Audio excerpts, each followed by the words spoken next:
everybody. In this video, I am kicking off a three-part series or three videos here that is going to explore Reiki from a hopefully different perspective of our own journey with the practice. And in this video, we're going to start off with the learner's journey of Reiki, right? And the beginner's mind, as it were, with Reiki. And so what do I mean by that? Well, this is a very interesting position to be in. If we think about anything in life that we learn, we are met with the courage of a teenager, I like to say, right? You know how teenagers, we were all there. Everybody goes through it, right? You know how when we first learn something, we act like a teenager, like that thing that I just learned, like that past weekend, I'm now an expert of, and I can do all this amazing stuff, and I can do everything, and I'm so powerful and so on. Well, maybe, but that's not how it works, right? And so when we are experiencing Reiki from a learner's journey, we are constantly going to go through this curve, right? Now, this curve is a very beautiful representation of our own journey.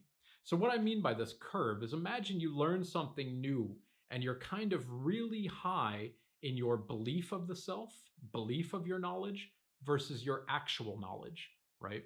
So if the belief of your knowledge is on the vertical and the actual knowledge is on the horizontal, then we would be like way up here in really high belief of our knowledge and really low actual knowledge. It's not a criticism. Please don't take it like it's not a criticism of how we learn. It's literally how we learn everything in life, right? And I'm bringing this in because if you've seen my previous videos where I was looking at grinding alone, spiritual egotism, and then spiritual narcissism, if we stay on that point where we are at a high belief of our own knowledge with little actual knowledge, we can start to manifest our spiritual ego space and our spiritual narcissistic space, right? This inflated sense of the self, right? And so what happens then in this learner's journey as we're moving through our Reiki practice or meditation or literally anything else in life? We arrive with that new information on the top left.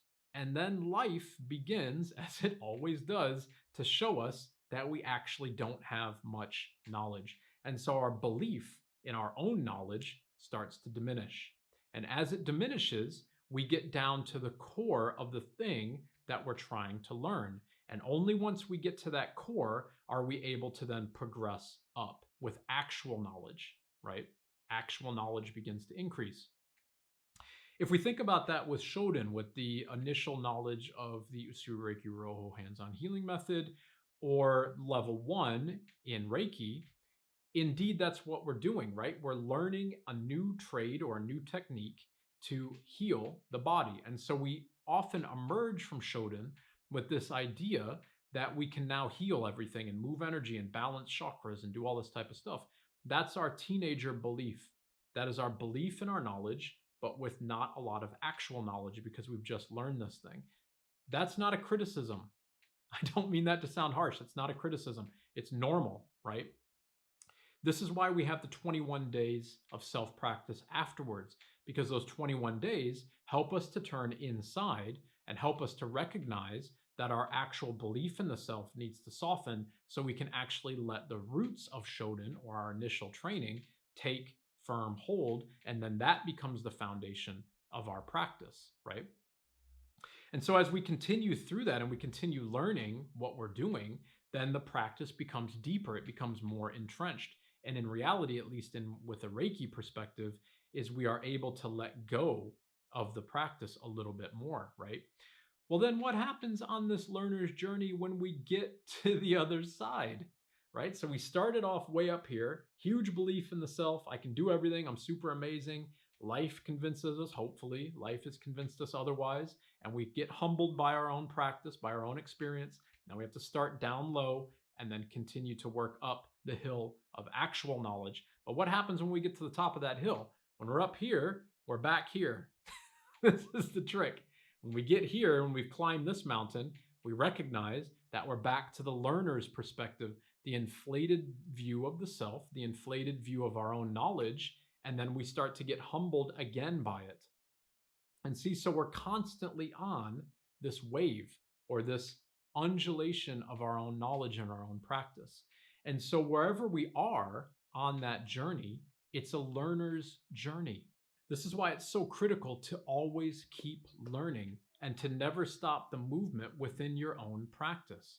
Once you get to the crest of one mountain, recognize that you're actually back to the start of the first mountain, right? You're actually back to that learner's mindset. And from that learner's mindset, life is going to humble you again because you're going to turn deeper into the self. I hope you're going to turn deeper into the self, and then you're going to climb the next mountain to recognize that you're back at the start, right? Why am I making this video? Because most often people at some point get to this thing again. Maybe they've gone through Shoden, Okudan, Shimpuden, all of the levels of Usui Reiki, or all of your meditation or your yoga trainings or whatever it might be. At some point, we think we've got it figured out, and then we stop here and we stay stuck here, and we don't want to move from the comfortable confines of our own teenage ignorance, of our belief in the self, right? If we get stuck here, then we go back to my previous videos on spiritual narcissism and spiritual egotism. We get stuck in the belief that we somehow have finally figured it out.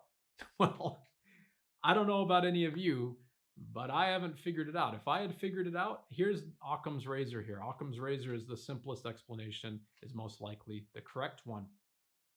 If anybody's figured it out, they wouldn't be in this embodiment, right? So anybody who thinks they've got it figured out, get humbled again, start climbing up the mountain, the next one, to recognize that we don't have it figured out, and find something deeper about your truth, about yourself.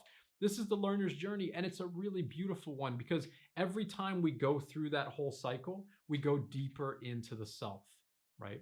And by going deeper into the self, and in particular surrendering this kind of teenage position on the high belief with low actual knowledge, if we surrender that, then we're staying honest to our practice. We're staying honest, and we're moving further and further and further away from egotism and narcissism within our practice. Or simply put, we're moving further and further away from the delusions of our own belief in the self. So keep it a learner's journey, everyone. Keep being honest with your work. After all, isn't that one of the precepts? Just for today, I will do my work honestly. To me, I think one of the most beautiful precepts. At least it's got the most meaning for me, if I could kind of rank them. And why is that? Because if I'm doing my work honestly, then all of the other precepts fall into place, right? To be doing my work honestly means that I hopefully am surrendering into the self over and over and over and over and over again, right? Anytime that a belief comes up, I surrender into the self, right?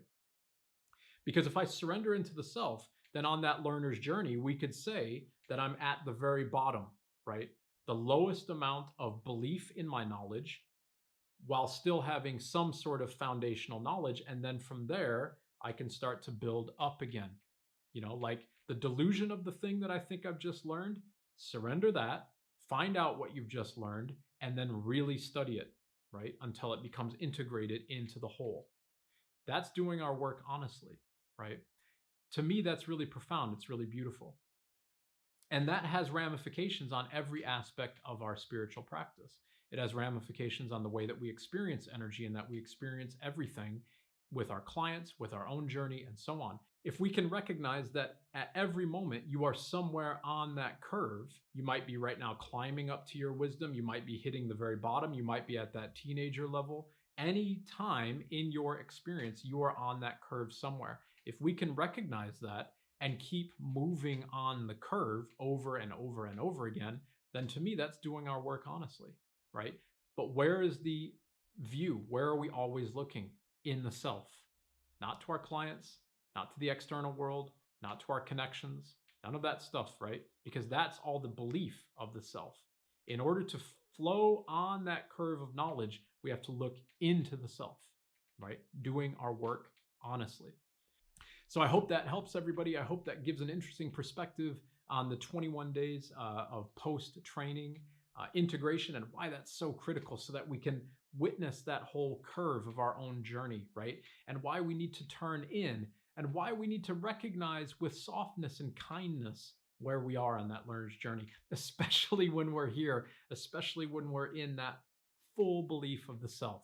That's when we need to be the most kind. And that's when we need to be the softest and the most honest to ourselves. As always, thank you so much, everybody, for the support here. I hope you found this video to be supportive and encouraging for your own journey and your own practice. Please let me know in the comments below how you found the video. I do try to answer each and every one of them. As always, be well and In Gassho to all.